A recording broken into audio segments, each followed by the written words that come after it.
What's up, everyone? Welcome back to another review, and this time I'm going to be taking a look at the classic that is Tim Burton's Edward Scissorhands, the movie that made Johnny Depp into a star, and it's also a movie that helped launch Winona Ryder's career in Hollywood. This is a great movie. It's a classic. I've been watching it ever since it first came out, and ever since it came out, I just had an admiration for it. I've always been a huge fan of Tim Burton.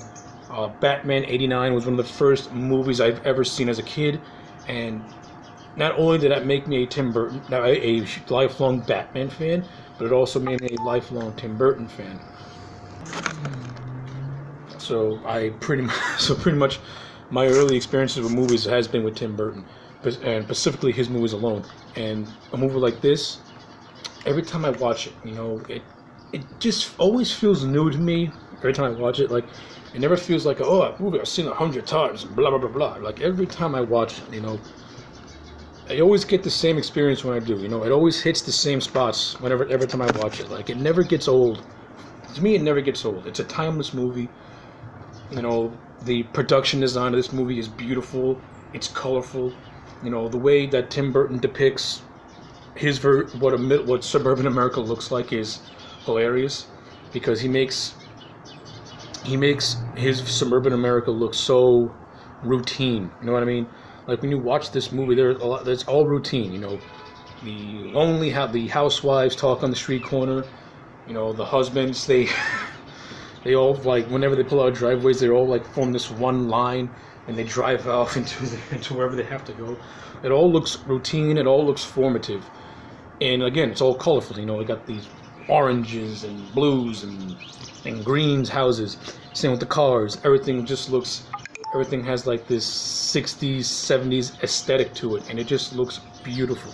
And then you got this basically haunted house on a hill type deal, which is a contrast to how colorful and a little jarring this version of a middle America looks like.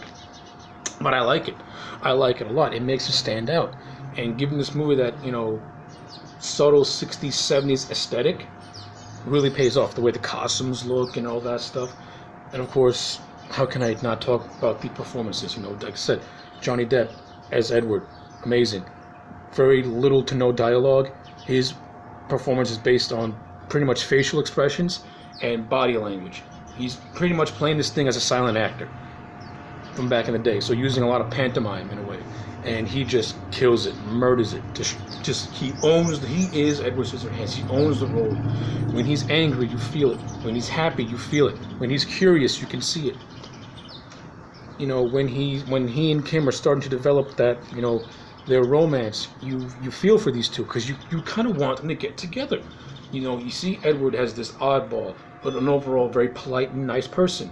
And you see Kim, who is this teenager, who, in her own right, she also has a kind heart, and you can subtly see her gaining an affection for Edward, and the mysteriousness of Edward, and it's great. And Winona and Johnny Depp really play off one another very, very well. I like the chemistry that these two developed throughout the course of this movie, especially near the end.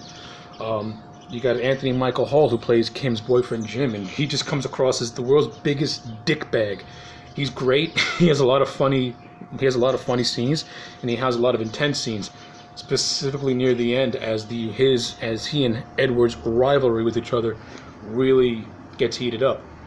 And the scene that does it is the scene where pretty much Jim tells Kim to convince Edward to help them do a robbery, and of course they're robbing Jim's house because Jim wants to steal something from his father so he can have money for himself.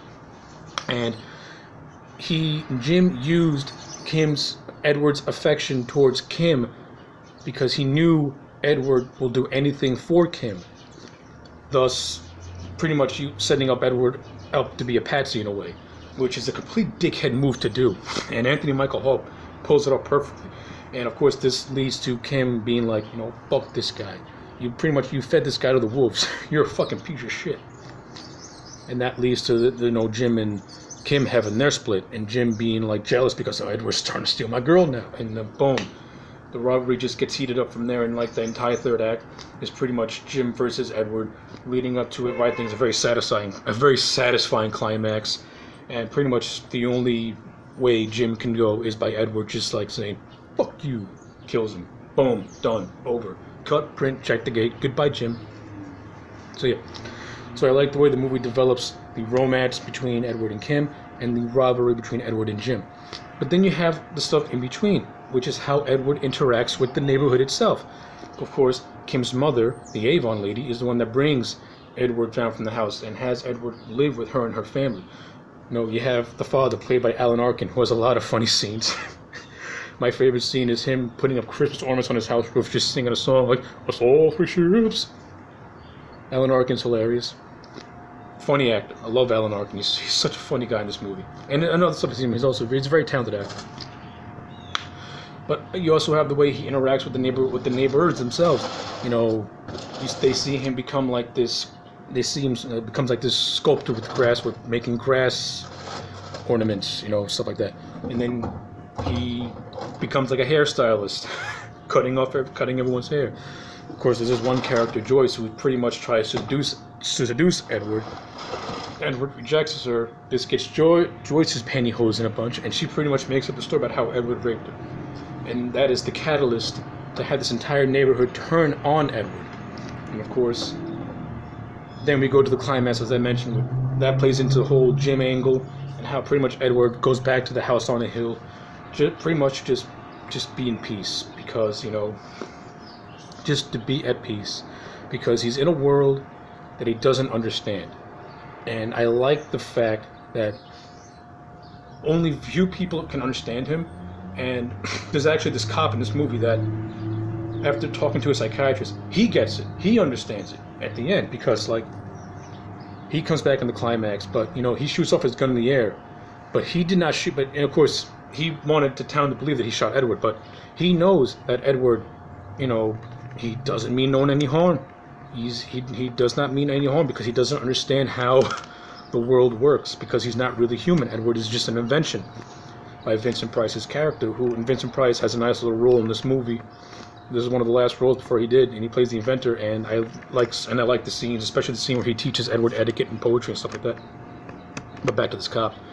So like, he understands Edward, and he's like, you know, he's not going to arrest Edward. He's going to let Edward just be in peace, because, you know, he knows that this town is not ready for someone like him, and they clearly weren't ready for someone like him.